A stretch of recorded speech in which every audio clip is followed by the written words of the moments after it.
अस्सलाम वालेकुम, मैं हूं अलीना फ़ारूक शेख।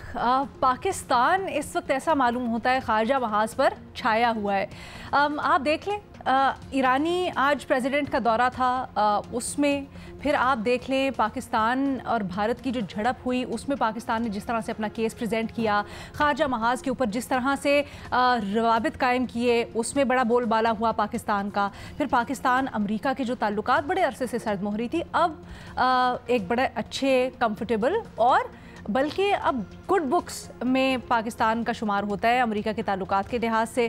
फिर खित्ते के अगर आप ममालिक ख़ास तौर पे देखें तो उनसे भी बड़े अच्छे ताल्लुकात, एक कंफर्टेबल रिलेशनशिप इंजॉय करता है। अफ़गानिस्तान हो, ईरान हो, बांग्लादेश हो, इवन अगर आप मलेशिया तक जाएँ वहाँ पर भी पाकिस्तान के बड़े अच्छे ताल्लुकात हैं। चीन तो हमारा भाई है ही है तमाम मौसमों के लिए, लेकिन अगर कहीं पे मसला आता है या कहीं पर खटाई है तो वो है बिल्कुल साथ पड़ोसी भारत से।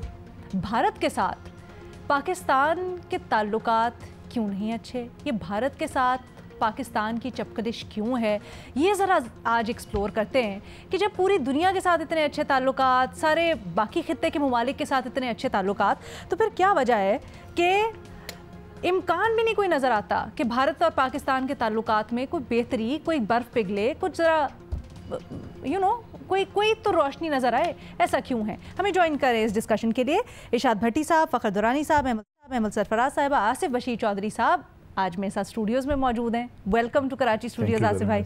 अच्छा जी, महमल आप बताइएगा, आपको इसकी वजह क्या लगती है?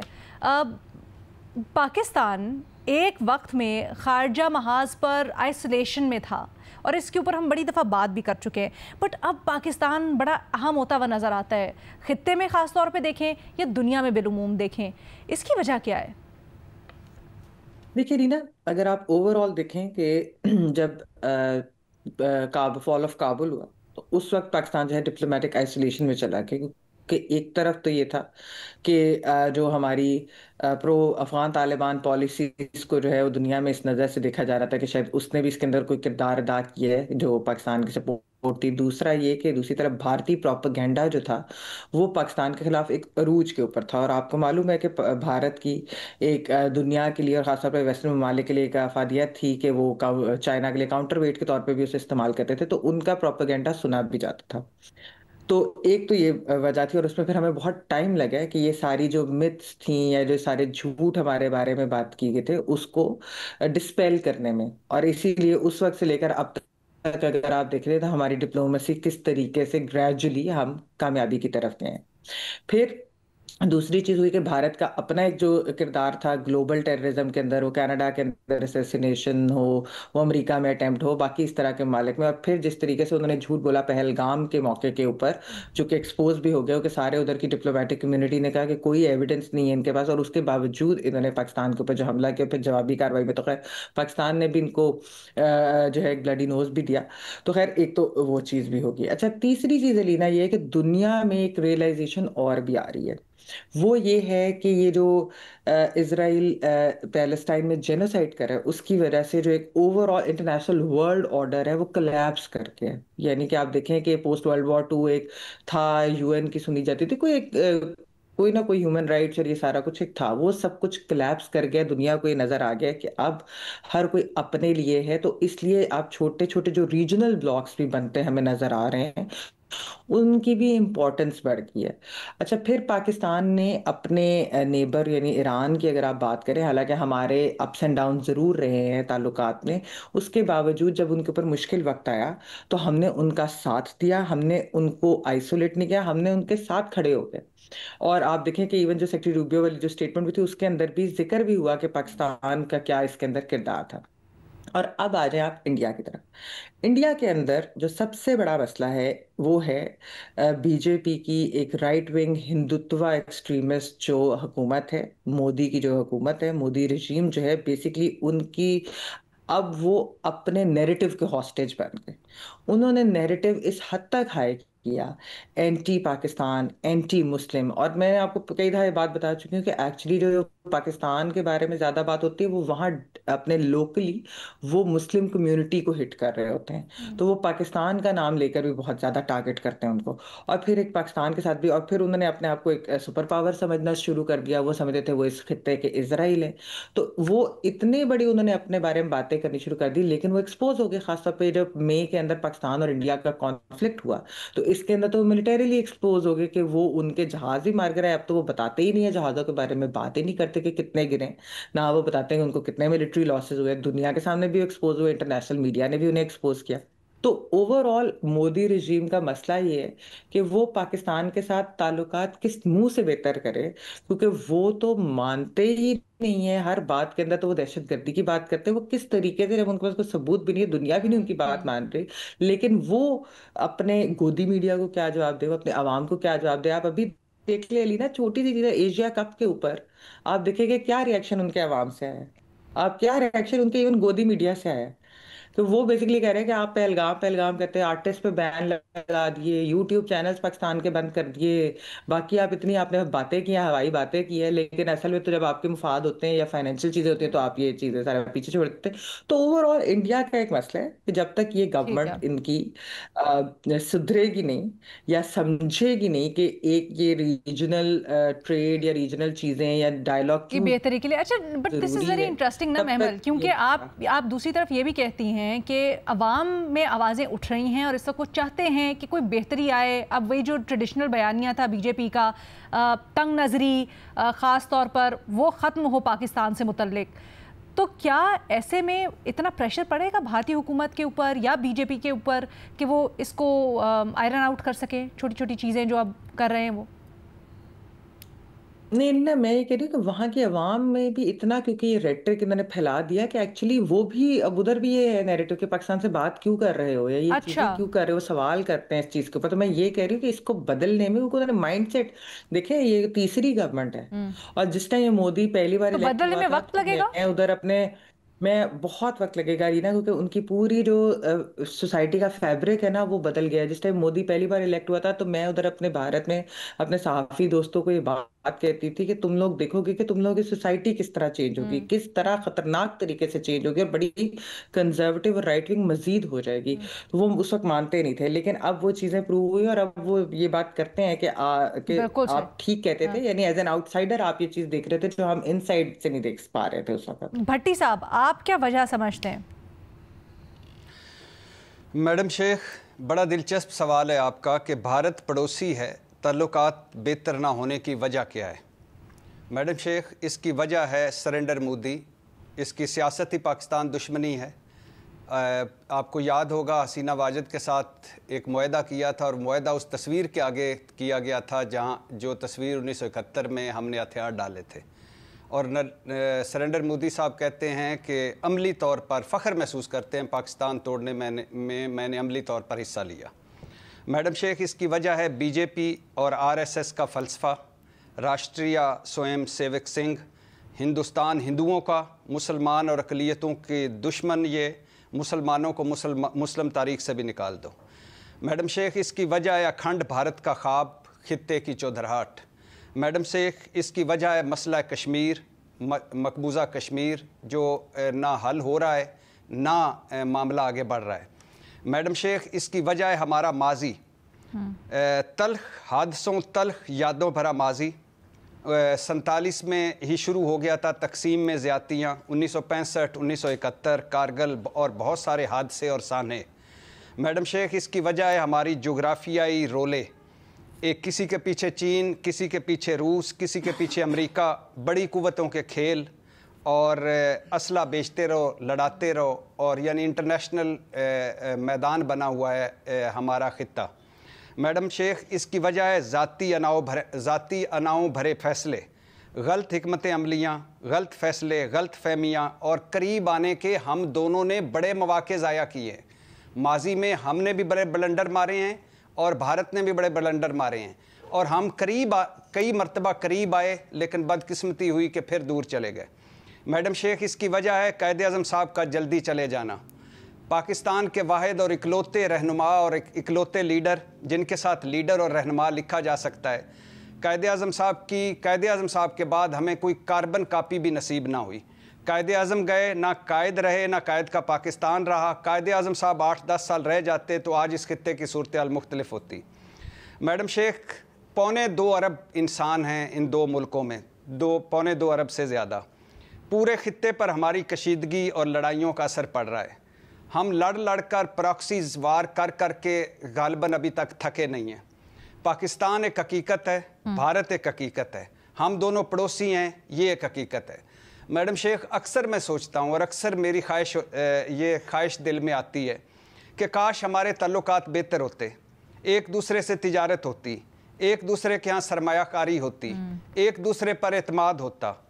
बड़ी ख्वाहिश थी कि जो पैसा हम जंगों में झोंक रहे हैं या झोंक चुके हैं या झोंक रहे हैं, ये पैसा हम दोनों मुल्क अपनी अपनी आवाम पर लगाते, गुर्बत के ख़ात्मे पर लगाते, बेरोज़गारी के ख़ात्मे पर लगाते, तालीम सेहत पर लगाते और खुशहाली और तरक्की के साथ रहते।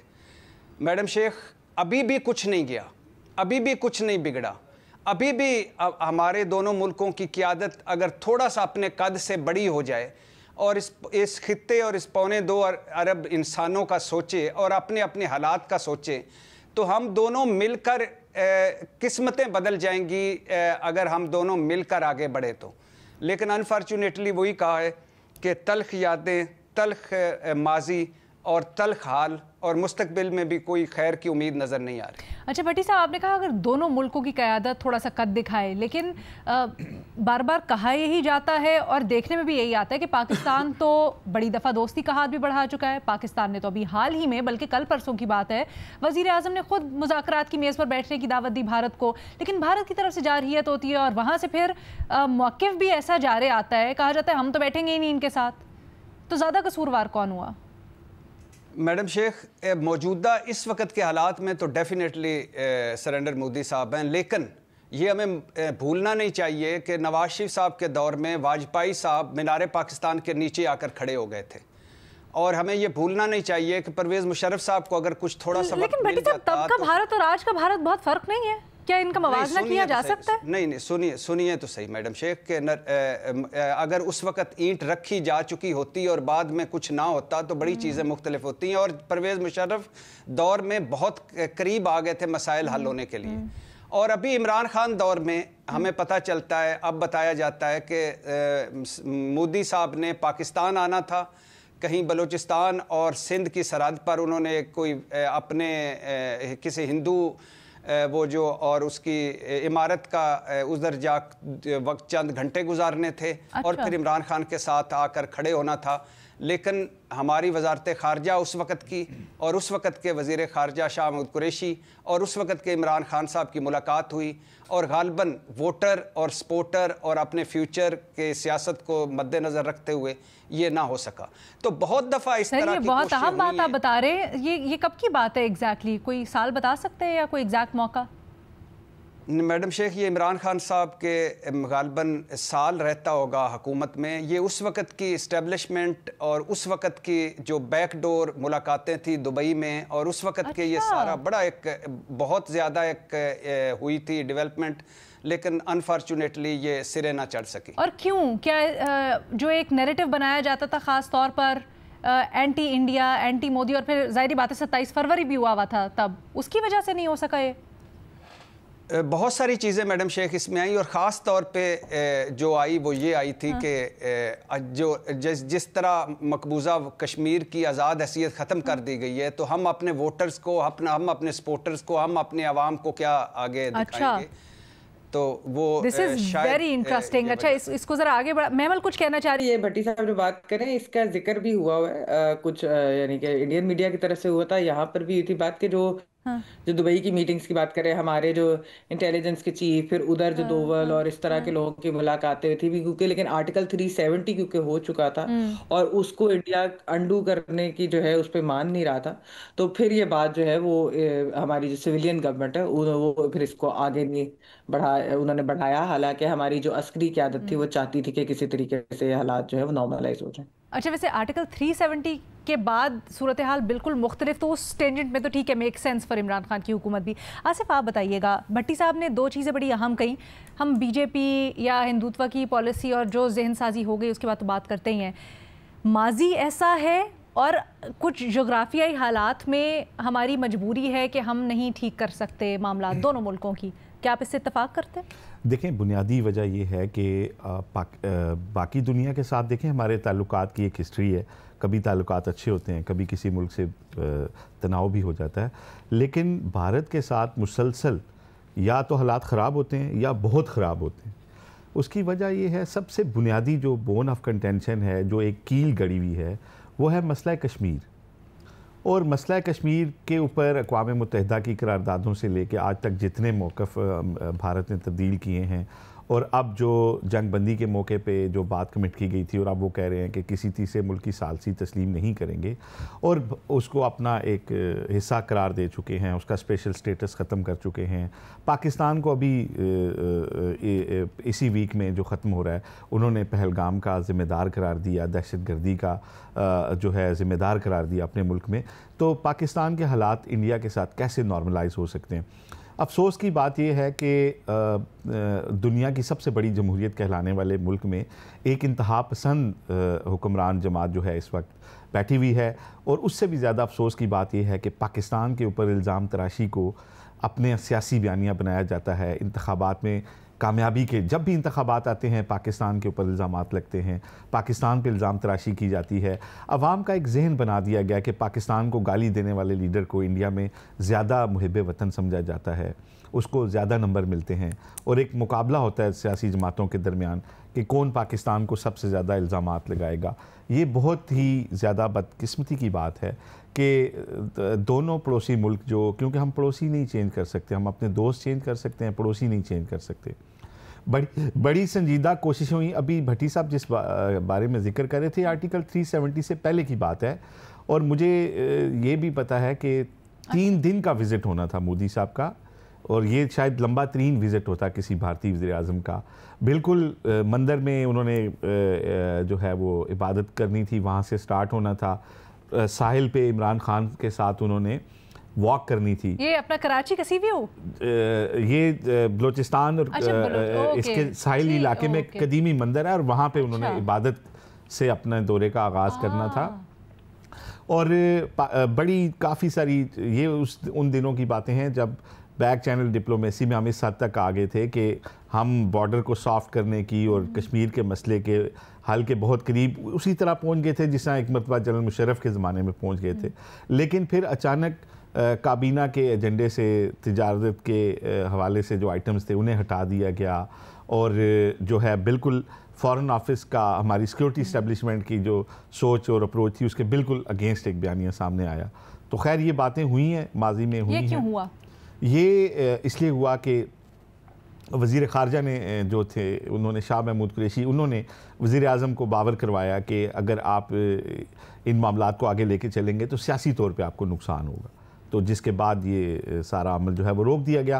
पहले काबीना में एजेंडे पे जब आइटम आया था भारत के साथ तिजारत वाला, तो वो भी प्राइम मिनिस्टर के नोटिस में था और उनकी माँ के ऊपर उसको डाला गया था, लेकिन फिर उन्हीं के हुक्म पे एजेंडे से उसे हटा दिया गया। उसके बाद फिर भारत की तरफ से जो यकतरफा इकदाम हुए 370 वाले, और बिल्कुल भारत ने अपना हिस्सा डिक्लेयर कर दिया। पहली दफ़ा इस तरह हुआ कि स्पेशल स्टेटस ख़त्म हो गया, पाकिस्तान के ऊपर भी बड़ा दबाव था। हमने इस पे floor of the house Imran Khan on record हैं, हमने यहाँ पे कुछ इकदाम किए, कोई हाथ पकड़ के पता नहीं जुम्मे वाले दिन या कोई एक दिन हम जंजीर बनाते थे, कोई एक घड़ी भी सरीना होटल के बाहर हमने लगाई थी, वो शायद अब हटा दी है। तो हमारी तरफ से भी कुछ नुमाइशी से इकदाम हुए, लेकिन बुनियादी वजह यह है कि हम दो मुल्कों के दरमियान जो दूरी की आप बात करते हैं, तो बुनियादी वजह तो कश्मीर है, लेकिन उसके साथ साइड बाई साइड कुछ इशू भी ऐड हो रहे हैं। जैसे ख़ित्ते में अब एक दौड़ है अमरीकी और चाइनी मफादात की, और अमरीका पाकिस्तान के इंडिया के साथ स्टैंड ऑफ से पहले ख़ित्ते का चौधरी बनाने पे तैयार था भारत को, जिसकी वजह से असले की भी एक दौड़ थी। हमारा फितरी जो है एक इत्तेहादी है, एक दोस्त है चाइना, हम उसकी तरफ जाते हैं, उसकी वजह से भी खिते के बहुत ज़्यादा जो मसाइल थे उसके अंदर भी तनाव होता था।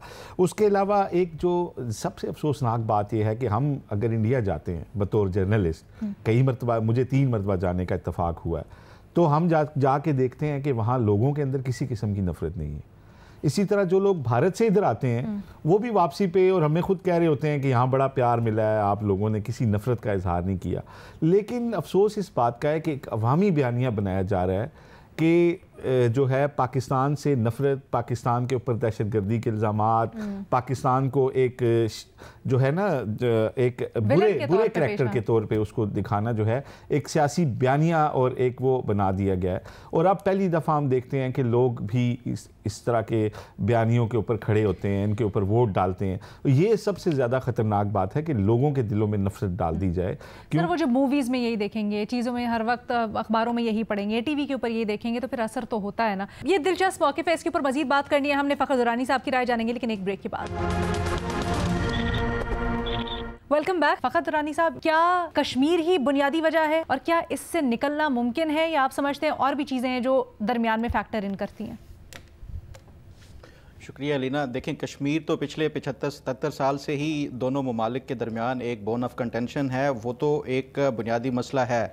लेकिन उसके साथ साथ जिस तरह से ये सारा पैनल जो है वो डिस्कस भी कर रहा है मुख्तलिफ रीजंस, जो मैं समझता हूँ कि जो लीडर्स की पर्सनैलिटी ट्रेट्स होते हैं वो भी बड़ा मैटर करते हैं। देखें, जो पॉपुलिस्ट लीडर्स होते हैं वो हमेशा थ्राइव करते हैं, वो किसी को विलन बना के पेश करते हैं, उसी विलन का जो एक जो उसको पेश करके उसी के ऊपर ही लोगों के दरमियान अंदर जो है वो नफ़रत पैदा करते हैं और उसके ऊपर थ्राइव करते हुए अपनी सियासत को जो है वो बिल्ड करते हैं।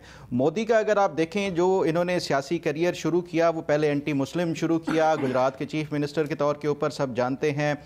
फिर उसके बाद जब वो नेशनल लेवल के ऊपर आए तो उन्होंने पाकिस्तान के नैरेटिव को हमेशा हर इलेक्शन से पहले बेचा है और पाकिस्तान के ख़िलाफ़ नफ़रत को बेचते हुए उन्होंने इंडिया के ऊपर 3 मरतबा ये अब हुक्मरान बने हैं। तो ये जो पॉपुलिस्ट लीडर हैं, ये आप ग्लोबली जहां देखेंगे वो आपको नफरत बेचते हुए नजर आएंगे। इमरान खान की मिसाल देख लें, यहाँ पे उन्होंने किसी मुल्क को नहीं बल्कि यहाँ पे जो सियासतदान थे या अपने जो सियासी मुखालफीन थे उनको विलन बना के पेश किया। और ये सवाल ये है कि ये जो पॉपुलिस्ट लीडर्स ये जिस तरह का नैरेटिव बनाते हैं नफ़रत की बुनियाद के ऊपर, क्या वो जल्दी ख़त्म हो सकता है? तो वो जल्दी ख़त्म नहीं हो सकता। आप देख लें, पाकिस्तान के कॉन्टेक्स्ट में देख लें, इन सियासी जमातों के ख़िलाफ़ नफ़रत आपको ख़त्म होते हुए नज़र नहीं आएगी। इंडिया के तनाजुर में देखें, पाकिस्तान के ख़िलाफ़ आपको नफ़रत बढ़ती हुई नज़र आएगी, कम होती हुई नज़र नहीं आएगी। दूसरा जो एक ये मैं समझता हूँ कि ये पाकिस्तान और भारत को नज़दीक आने से ये एक बुनियादी वजह है, जिसकी वजह से शायद ये मोदी के होते हुए पाकिस्तान और भारत के दरमियान ना तो कोई बाज़ाब्ता तौर पे मुज़ाकरात हो सकते हैं और ना ही कोई ताल्लुकात में बेहतरी आ सकती है। दूसरा सवाल ये है कि पाकिस्तान ग्लोबली जो है उसको इम्पोर्टेंस मिल रही है, लेकिन इंडिया का अगर आप देखें तो पिछले कुछ अरसे से इंडिया को एक ग्लोबल इमेज क्राइसिस का जो है वो शिकार है भारत। और उसकी रीज़न्स अगर आप देखें तो 3-4 ऐसे फैक्टर्स हैं जो कि कंट्रीब्यूट करते हैं। उसमें से एक जो फैक्टर है बुनियादी तौर पर कश्मीर वाला जो शुरू किया था इन्होंने क्रैकडाउन जिस तरह से, और उसके बाद जिस तरह से कर्फ्यू लगा के आर्टिकल 370, और ये उसके बाद जिस तरह से ह्यूमन राइट्स वायलेशन हुई तो दुनिया को भी इसका नज़र आया और भारत का जो असली चेहरा था वो नज़र आया।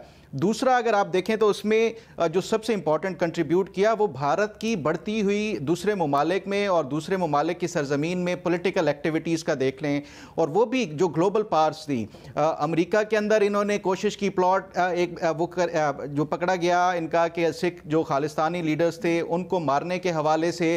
कनाडा के अंदर तो बाकायदा इन्होंने वहाँ पे पॉलिटिकल किलिंग्स की हैं। बरतानिया के अंदर भी इस तरह की एक्टिविटीज़ आई। तो दुनिया को और ख़ास तौर पे जो 5 आइज़ थी उनको भी रियलाइज़ हुआ कि इंडिया कुछ अपनी जो अपनी एक औकात है उससे कहीं ज़्यादा जा रहा है। और उसके बाद ये तमाम 5 आइज़ जो कंट्रीज़ के ममालिक थे उन्होंने बाकायदा बयान भी जारी किया था।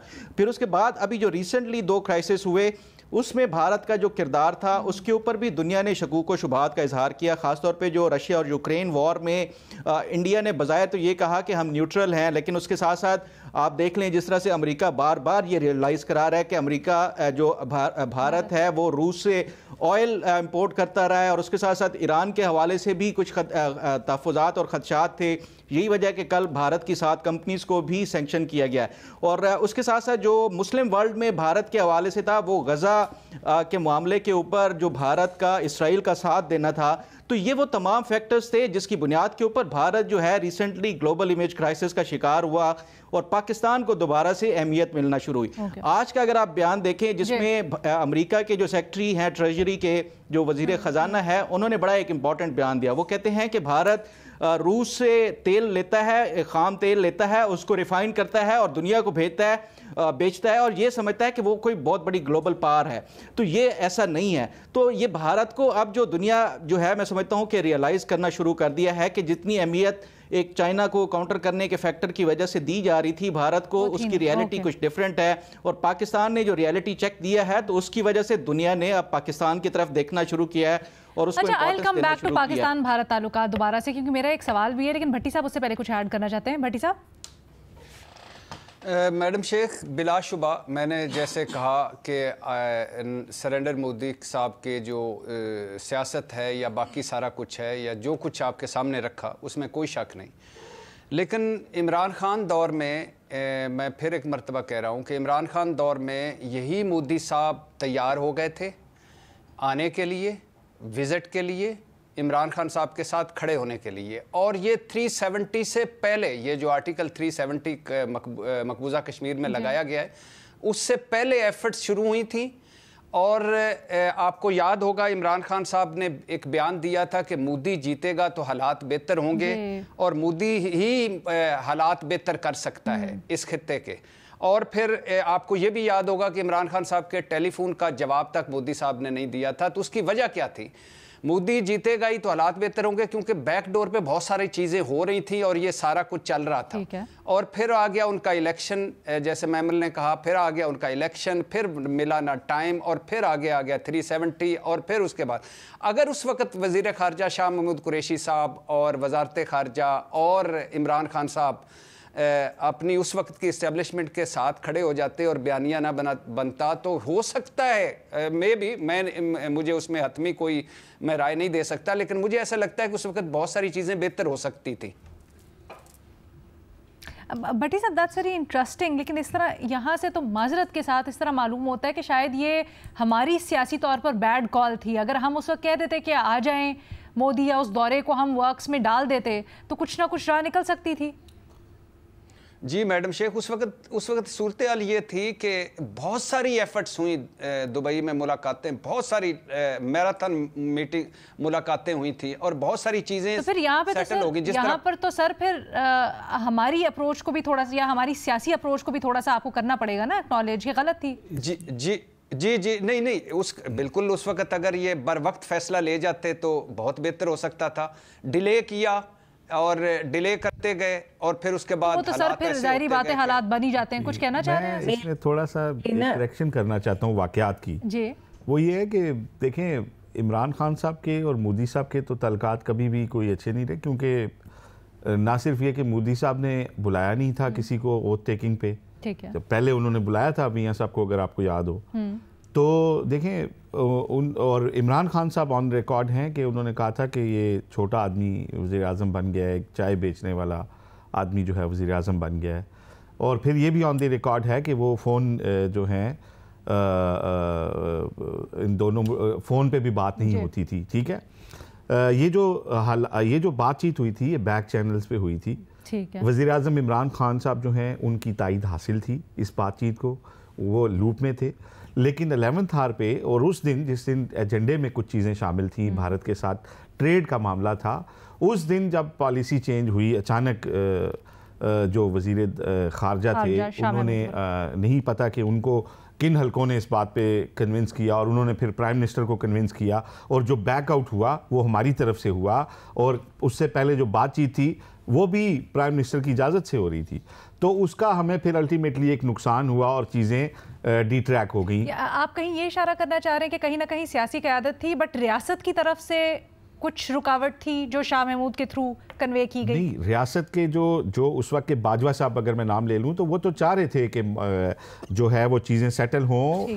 और आपको याद होगा, तो फिर आप ये क्यों कह रहे हैं कि शाह साहब को किसी ने कन्वे किया और फिर शाह साहब ने आगे उस चीज़ को कन्वे किया? देखें, मुझे नहीं पता कि वो कौन से हलके हैं जो पाकिस्तान और भारत की दोस्ती के रास्ते में रुकावट हैं। अच्छा। हमारे यहाँ भी कुछ ऐसे लोग हैं जिनकी राय यही है कि हिंदू बनिए, कश्मीर मुजम्मत से नहीं मुरम्मत से आज़ाद होगा। वो हलके हमारे यहाँ भी मौजूद हैं और मेरी ज़ाती राय में शायद उन हलकों, मैं इस पर गुमान कर रहा हूँ कि शायद उन हलकों ने कुरैशी साहब को कहा कि आप प्राइम मिनिस्टर को कहें और उन्होंने फिर ना सिर्फ प्राइम मिनिस्टर महमल भी कुछ ऐड कर। महमल प्लीज मुख्तसर।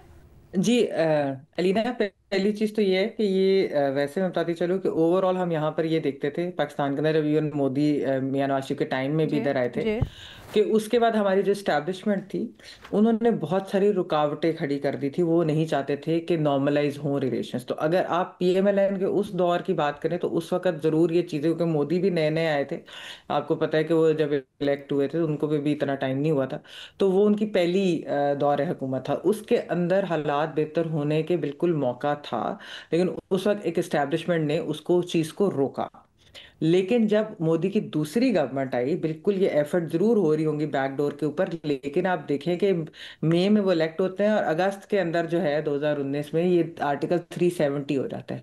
तो कोई भी सिविलियन हुकूमत किस तरीके से, हालांकि अस्करी क़यादत, बिल्कुल ये बात दुरुस्त है, अभी आज से मिनिस्टर जनरल बाजवा की बात की, वो चाहते थे कि हालात नॉर्मलाइज हो, बेहतर हो। महमल कहा जा रहा है कि अगर दौरा हो जाता पहले तो 370 काफी बाद में एब्रोगेट हुआ है। मैं इसमें एक छोटी सी चीज ऐड अगर करूं, देखें बात ये है, ये जो पहला दौर था ना उसके एंड पे, मोदी साहब के उस दौर के एंड पे ये चीजें फाइनलाइज होने की तरफ जा रही थी। एक तो वो जमाना था ना जब मोदी साहब आए, अनअनाउंस्ड आए, और उस वक्त की जो एस्टेब्लिशमेंट थी उन्होंने कहा कि ये बगैर वीजे के किस तरह आए और ये तो गद्दार हैं मियां नवाज शरीफ और वो देखें, मोदी ने बड़ा अच्छा जेस्चर दिया था। वो अफगानिस्तान से आ रहे थे, बात हुई तो उन्होंने कहा मैं भी आ जाता हूँ, उन्होंने कहा मेरी नवासी की वो, तो देखें उस वक्त तो वो चाह रहे थे। फिर बीच में एक पैच आया खराब, जो बयानात मैंने कोट किए वो हुए, फिर एक बैक चैनल डिप्लोमेसी चली और उसी कंटेक्स्ट में भट्टी साहब ने भी कहा कि इमरान खान साहब ने कहा कि उनका जीतना ज़रूरी है, वो आएंगे तो वो मामला हल होगा, मुल्क आगे, वो सारी चीज़ें, क्योंकि उनको बैकग्राउंड पता था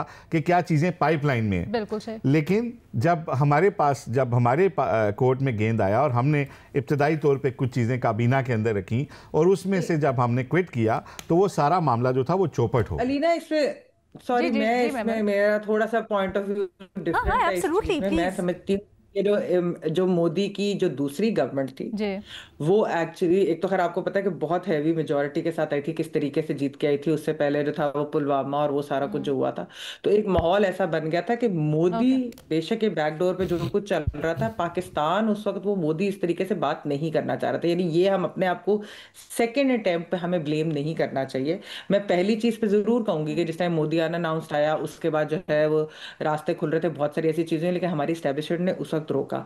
ये दूसरी टाइम हमारी एस्टैब्लिशमेंट जो है वो करना भी चाह रही थी चीजें सही, लेकिन मैं आपको ये बताती चलूं कि इंडिया की साइड से उस वक्त वो वाली नहीं थी गर्म जोशी या इस तरह की चीज को। और वो 370 भी फिर उन्होंने आते, जिस तरह अगस्त के अंदर जब उन्होंने कर दिया, उसके बाद मजीद हालात जो है वो खराब हो गए। फिर बाद में जो मीटिंग्स हुई जिनका मैं हवाला दे रही थी, वो आर्टिकल 370 के तकरीबन साल के बाद हुई हैं कुछ मीटिंग जो हमारे इंटेलिजेंस और उनके उधर से हुई। उन मीटिंग्स के अंदर पहले ये बात कही गई, जो अनऑफिशियली हमें ये बताया जाता है कि शायद कोई आर्टिकल 370 के ऊपर उनकी कोई जुडिशरी कोई ऐसा इकदाम कर दे कि शायद हुकूमत उस चीज़ को फिर कहे कि अच्छा ठीक है इस तरीके से होने दे ताकि बेहतर हो, लेकिन ऐसा हुआ कुछ नहीं। तो आर्टिकल 370 तो वही का वही है। तो वो वाली चीज़ें जो है उसके अंदर एक किसी भी सिविलियन हुकूमत का उनके साथ नॉर्मलाइज करना उस वक्त के हालात के मुताबिक बड़ा एक मुश्किल काम था। तो मैं इसलिए एक मुश्किल सवाल हुकूमत को भी इसके ऊपर थोड़ी सी टाइमलाइन, क्योंकि सारा कुछ बैक चैनल के ऊपर हो रहा था, जाहिर बात है सबकी इत्तलात एब्सोल्युटली थोड़ा सा तजाद इसलिए पाया जा रहा है क्योंकि सब कुछ बैक चैनल के ऊपर हो रहा था, जाहिर बात है सबकी सोर्सेज सबकी इत्तलात होती हैं। तो इस सिलसिले में जो कड़ियाँ हैं वो कहानी तो हम तक पहुंच गई है, बट जोड़ना थोड़ा सा मुश्किल। तज्जियाकारों की तो आपने राय जानी। एक छोटा सा मैं राउंड करना चाहती हूँ। हम कश्मीर के ऊपर जाहिर बात है बैकबोन है और इस इशू की भी कोर है। आसिफ, आपसे शुरू करते हैं बट मुख्तसरन, क्या समझते हैं कि कश्मीर का इशू हल हो सकता है? मैं ये समझता हूँ कि कश्मीर का इशू हल हो सकता है, लेकिन शायद उस तरह नहीं हल हो सकता जिस तरह अगर अक़वाम मुत्तहिदा की करारदादों के मुताबिक जब ये गया था मसला अक़वाम मुत्तहिदा में तो हो जाता। अब इसका कोई ऐसा सलूशन निकलेगा, क्योंकि दोनों मुल्क ऐसी पॉइंट ऑफ नो रिटर्न पे हैं कि इससे गिव अप नहीं कर सकते। अब जो भी हल निकलेगा वो ऐसा होगा कि एक फ्री जोन होगा जिसमें कोई ज्वाइंट कंट्रोल हो सकता है, सॉफ्ट बॉर्डर हो सकता है, इस तरह का कुछ हल हो सकता है। कश्मीर का हल मुमकिन नामुमकिन? अलीना, रियलिस्टिकली देखा जाए तो कश्मीर का हल फिलहाल नज़र नहीं आ रहा, क्योंकि आप जितनी भी इंडिया की तरफ से देखें तो वो जब से उन्होंने यूनियन टेरिटरी उसको डिक्लेयर कर दिया है, अब तो वो उसको इंटेग्रल पार्ट से भी ज़्यादा वो कहते हैं कि ये हिंदुस्तान का हिस्सा है। अच्छा, तो अब और कश्मीर के बगैर दोनों ममालिक के ताल्लुकात मामूल पर आना या इसमें बेहतरी आना मुमकिन नामुमकिन? नामुमकिन है कश्मीर के बगैर। भट्टी साहब, कश्मीर के बगैर मुमकिन नामुमकिन ताल्लुकात की बहाली बेहतरी? मैडम शेख, पहली बात है कि कश्मीर का मसला ना हल हो सकता है वैसे जैसे अक़वाम मुत्तहिदा का कहना है, ना हल हो सकता है वैसे जैसे भारत, ना हल हो सकता है वैसे जैसे पाकिस्तान। तो अब मिलकर इन्होंने कुछ करना है और कश्मीर के बगैर ताल्लुकात आगे नहीं बढ़ सकते बेहतर। महमल,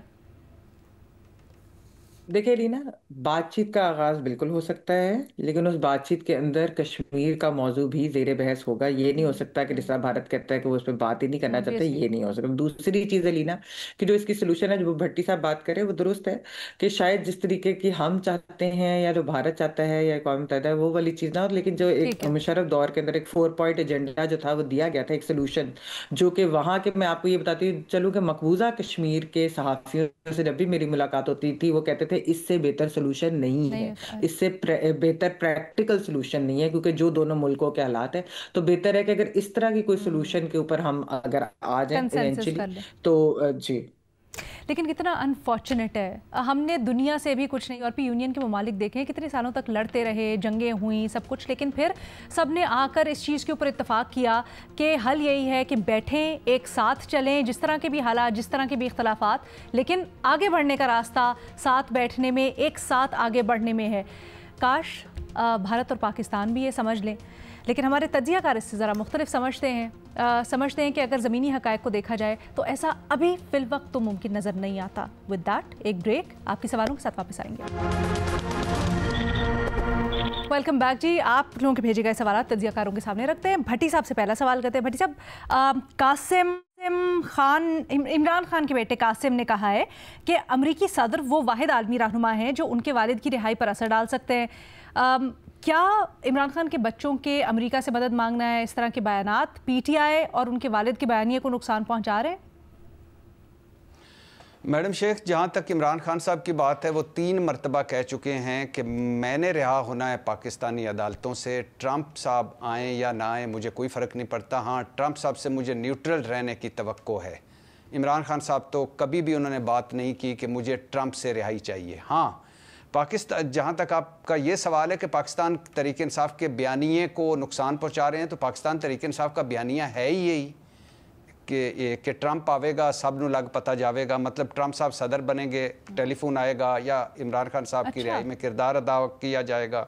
और फिर इस हवाले से जो सारे लेटर लिखे गए, कांग्रेस करारदादें पास हुई, 3 लॉबिंग फर्म्स हायर की गई, पीटीआई अमरीकी चैप्टर की कोशिशें, और फिर आखिरी बात मैडम शेख कि ये ज़मीनी हक़ाइक़ हैं, ये हकीकत है कि इस वक्त अगर ट्रंप साहब कुछ करें, जो कि इमरान खान साहब के बेटे भी समझते हैं और पाकिस्तान तहरीक इंसाफ भी समझती है, और पाकिस्तान तहरीक इंसाफ जो हमें मिलती है, लोग मिलते हैं, उनके ऑफ द रिकॉर्ड यही कहते हैं कि ट्रंप साहब किरदार अदा कर सकते हैं। तो वो ज़मीनी हक़ाइक़ तो यही हैं, यही बात कर रहे हैं। लेकिन जहाँ तक इमरान खान की बात है, उन्होंने उनके दिल की क्या ख्वाहिश है ये नहीं पता, लेकिन उन्होंने कभी मुंह से ये नहीं कहा कि मुझे ट्रंप साहब ने रिहा करवाना। तो क्या आप कहना चाह रहे हैं कि पीटीआई ने जो अपने बयानिए के एब्सोल्युटली नॉट वाले बयानिए के ऊपर यू टर्न लिया, उसी ने नुकसान पहुंचाया?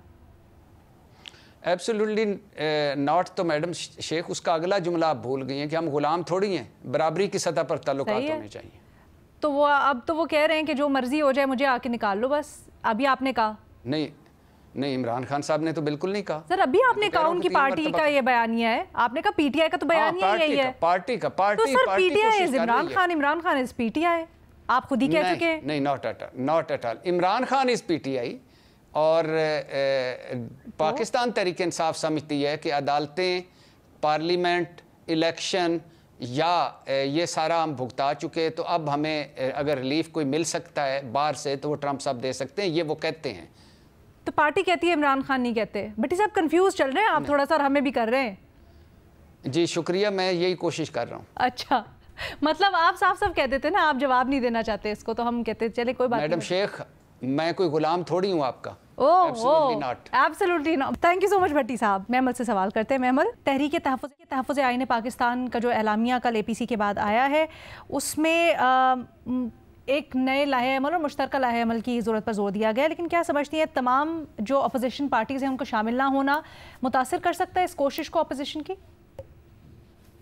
देखिए ना, पहली चीज़ तो ये है कि 10 से ज़ायद जो थी अपोजिशन जमातें उसके अंदर थी, खासतौर पर जो बड़ी जमातें जैसे PTI है, MWM है, उसके अलावा PK मैप है, और भी बड़ी जमातें थी उसके अंदर, BNP मेंगल वगैरह, और छोटी जमातें भी बहुत थी, और आज़ाद हैसियत से भी बहुत अपोजिशन के लोग थे। हाँ, आप ये कह सकती कि JUIF का जो है ना होना, और उसके बारे में यही कहा जाता है कि वो PTI और उनके जो कोई अपने मसाइल चल रहे हैं उसकी वजह से शायद था। लेकिन ओवरऑल अगर आप देखें, मैं समझती हूँ कि बहुत अच्छा एक इनकी डिक्लेरेशन थी जो इनका एलामिया है। उसके अंदर जो सबसे अहम बात थी वो है कि नया चार्टर ऑफ डेमोक्रेसी होना चाहिए एक ग्रैंड डायलॉग के थ्रू। जो अलीना इस वक्त मसाइल दरपेश हैं पाकिस्तान को, मेरे ख्याल में पॉलिटिकल टेम्परेचर नीचे लाने के लिए बहुत ज़रूरी है। और हमने देखा माजी के अंदर कि PTI जो है वो जब भी कोई बात करती है तो उनका एक ही होता है कि खान साहब की रिलीज पर बात करते हैं, जो भी बात करते हैं उसके एंड के ऊपर होता है सबसे पहली चीज के खान साहब की रिलीज। इसके अंदर अगर आप देखें ओवरऑल पूरा एलामिया, तो ये पूरे मुल्क के बारे में एक होलिस्टिक अप्रोच लेती है। तो मेरे ख्याल में ये एक अच्छा एलामिया, और शुक्र है कि ऑपोजिशन जो है वो एक अच्छी अलायंस बनी और खान साहब की रिहाई से ही हो रहा है वैसे। नहीं अलीना, वो एक डिमांड है, और वो देखिए पॉलिटिकल प्रिजनर्स के बारे में, उसके अलावा भी उन्होंने मजीद पॉलिटिकल प्रिजनर्स की रिहाई की खान साहब एंड बलूचिस्तान से। नहीं, I know I am saying कि ओवरऑल अगर आप एलामिया देखिए उसके अंदर उन्होंने बाकी भी जो है पॉलिटिकल प्रिजनर्स की बात की है, वो बलूचिस्तान से खा हो, खा खैबर पख्तूनख्वा से हो। लेकिन ओवरऑल आपको लगता है कि बड़ा ऑपोजिशन जो है वो अच्छी बात है कि अलायंस बनी है, ये कोई आगे जाकर ऑपोजिशन पॉलिटिक्स करे, खाली खान साहब से रिलेटेड पॉलिटिक्स नहीं, यानी कि जुडिशरी है, मीडिया है, बाकी जो मुद्दे उठाए उनके ऊपर भी फोकस करे तो आपके ख्याल में बड़ी अच्छी बात है। एब्सोल्युटली मेरे इसके ऊपर और भी सवालात हैं, और आने वाले दिनों में हम कोशिश करेंगे कि इसको मजीद तजियाकारों के साथ भी डिस्कस करें ताकि ज़रा मजीद क्लियर हो सके इसके ऊपर air. With that Fakhar Durrani साहब की तरफ बढ़ते हैं। फ़खर साहब, भारतीय हुकूमत ने फैटफ में वज़ीर आला अली अमीन गंडापुर का बयान पाकिस्तान के खिलाफ बतौर सबूत जमा करवाया है। आप समझते हैं कि ये इक़दाम बैनुल-अक़वामी सतह पर पाकिस्तान के मौक़िफ़ को नुकसान पहुँचा सकता है? शुक्रिया अलीना। पहली बात तो ये है कि अली अमीन गंडापुर का नो डाउट जो बयान था वाकई ख़तरनाक था, और इस किसी भी तौर के ऊपर देखा जाए पाकिस्तान के हक़ में नहीं था। लेकिन सवाल ये है कि क्या ये अकेला बयान जो है वो पाकिस्तान को दोबारा से ग्रे लिस्ट में डालने के लिए काफ़ी है? जो भारत की तरफ से कोशिश की गई है तो ऐसा मुमकिन नहीं है। फैटफ की जो ग्रे लिस्ट है उसमें किसी भी मुल्क को डालने के लिए मुख्तलिफ इसकी जो है वो कंडीशंस हैं, या जो मुख्तलिफ नुकात होते हैं उसको देखा जाता है, और उसकी बुनियाद के ऊपर किसी भी मुल्क को ग्रे लिस्ट में डाला जाता है। एक तो जो फैटफ की अपनी एक 40 पॉइंट्स की रिकमेंडेशंस होती हैं कि अगर कोई मुल्क उनके ऊपर पूरा नहीं उतर रहा, या वो उन 40 जो रिकमेंडेशंस हैं उसके ऊपर अमल दरामद नहीं कर रहा, एक ये रीज़न होती है। दूसरा अगर देखा जाए तो इसमें फिर म्यूचुअल इवेलुएशन रिपोर्ट्स होती हैं मुख्तलिफ ममालिक के हवाले से। उसमें एशिया पैसिफिक ग्रुप पाकिस्तान उसमें आता है, तो जो एशिया पैसिफिक ग्रुप की जो अपनी रिकमेंडेशंस और अपनी जो इवेलुएशन रिपोर्ट होती हैं वो उसमें वो किया जाता है। Thank you so much Fakhar साहब। आगे बढ़ते हैं। आसिफ बशीर, आपसे सवाल ये हुआ है कि रिपोर्ट हो रहा है कि इस्लामाबाद के काफ़ी सेक्टर्स हैं जहाँ पर पानी का मसला है, वहाँ पर पानी नहीं आ रहा है। ऐसा क्यों है? हम कराची में तो ये सुनते थे कि टैंकर्स वगैरह मंगवा रहे हैं, इस्लामाबाद से मुतल्लिक भी ये सुना जा रहा है। हुकूमत की नॉलेज में ये मसला आया क्या, या उठाया गया, और इसके ऊपर क्यों नहीं कुछ हुआ काम?